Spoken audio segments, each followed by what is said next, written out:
Hello, listeners. I'm recording this because a few hours ago, I woke up from a nightmare.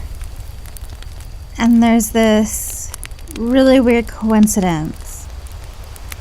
But I'll get to that in a minute. The dream was about this story I read in, I think, 2001, maybe 2002. I can't quite remember. On a forum I used to go to called baraforums.net, which was a forum built around this Norwegian indie band called Redgrowth. Their songs were okay, but I hardly ever listened to them. I only went there because my older sister did, and I stayed because the forums itself was full of awesome people. Sadly, the forums no longer exist, and I can't find any sites that have it archived. I met most of my current friend group there, so it was a really big deal to me when it shut down. Anyway, I'm kind of getting off track, so back to the story. There was this thread entitled Campfire Stories, where we would post whatever spooky little stories we knew. It was mostly just silly little stuff like hooked hand hitchhikers and Bloody Mary. One day, there was a new post in the thread by this guy, or girl, whose username was Redgrowth. This was their first post here in this thread. And damn, it creeped me out. I mean, not to overhype it or anything. I'm just saying, I'm still having nightmares. A decade later. I'm going to try and paraphrase the story Redgrowth told. Our story opens in a public park in Kentucky. The sun is bright, the grass is green, and there's not a cloud in the sky. A young woman sits on a park bench, babysitting two lovely kids. She had a name, but I can't remember. Sorry. Everything's fine. The kids are playing. No one's getting hurt. The kids are happy. She's happy. Everyone's happy. Everything's perfect. Suddenly, she feels a sharp pain on her left arm. Just a bug. She swats at it. No big deal. The rest of the day goes well. The kids' parents pick them up. The woman goes home and sleeps calmly, ready for the next wonderful day. In the morning, she awakes. Bit of a rash on her left arm. No big deal. Bug bites do that sometimes. She tried various rash creams, balms, and herbal remedies, but nothing really made any difference. She goes about her business, back to her job as a babysitter. Everything's fine. Everything's perfect. 3 days. The rash is still there. The patch of skin on her arm is soft, mottled red against the pink. The odd thing about the rash is that it doesn't itch. Not at all.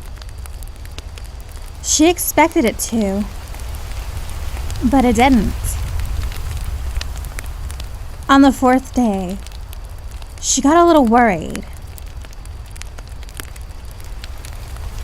The rash was getting bigger, redder. more swollen. It wasn't getting any better. She was worried, but everything was still fine. Everything was perfect.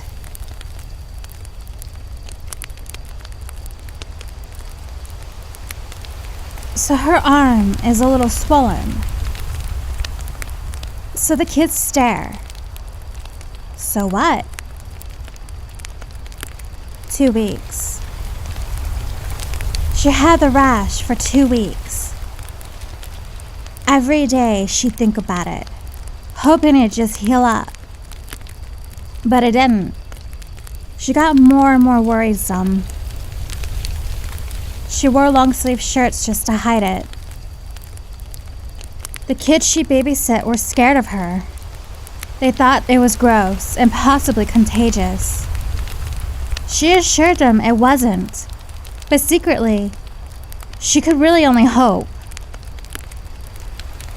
4 weeks. The rash had, at this point, become a part of her daily routine.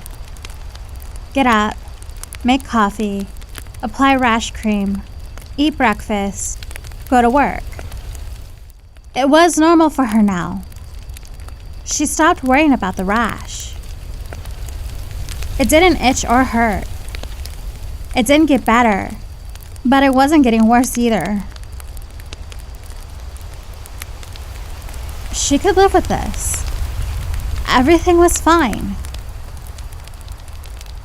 1 month after the bite, she awakes in a cold sweat in the middle of the night. She had horrible dreams about hideous insect mouths, exoskeleton limbs withering, the blood on her arm from the bite.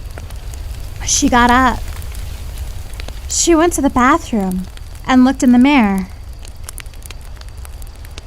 There's her rash. Still a red mess.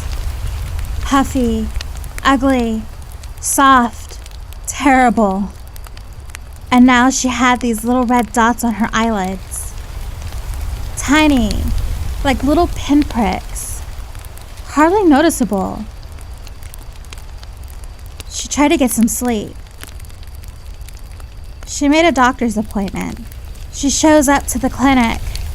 The sterile white walls. The medical apparatus. The smiling faces of the receptionist. She showed her rash. The doctor recommended a pill to reduce the swelling and help her body fight it back. She was relieved. She'd finally be rid of this thing.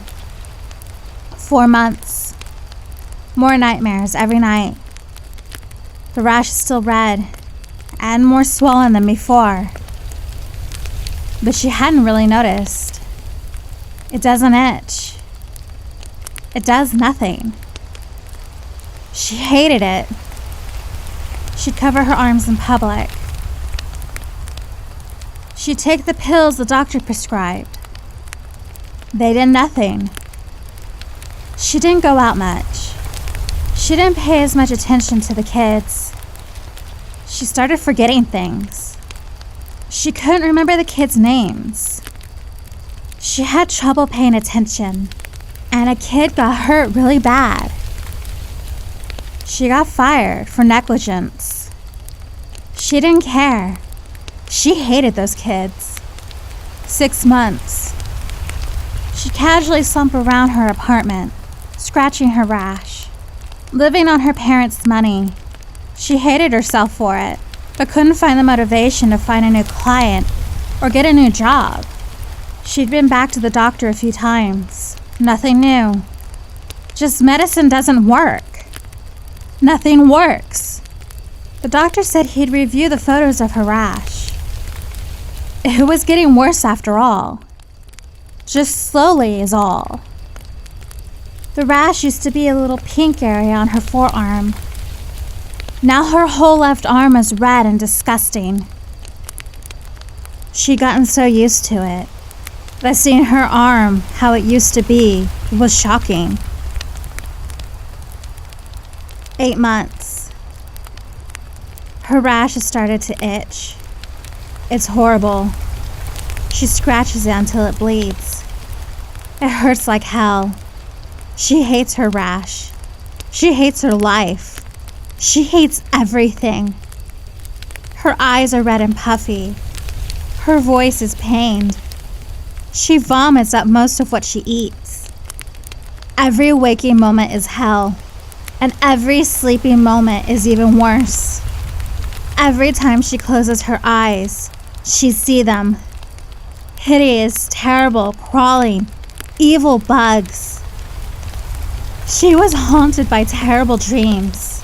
Dreams of the kids she babysat, ripping their skin off to shreds to reveal a grotesque, insectual interior.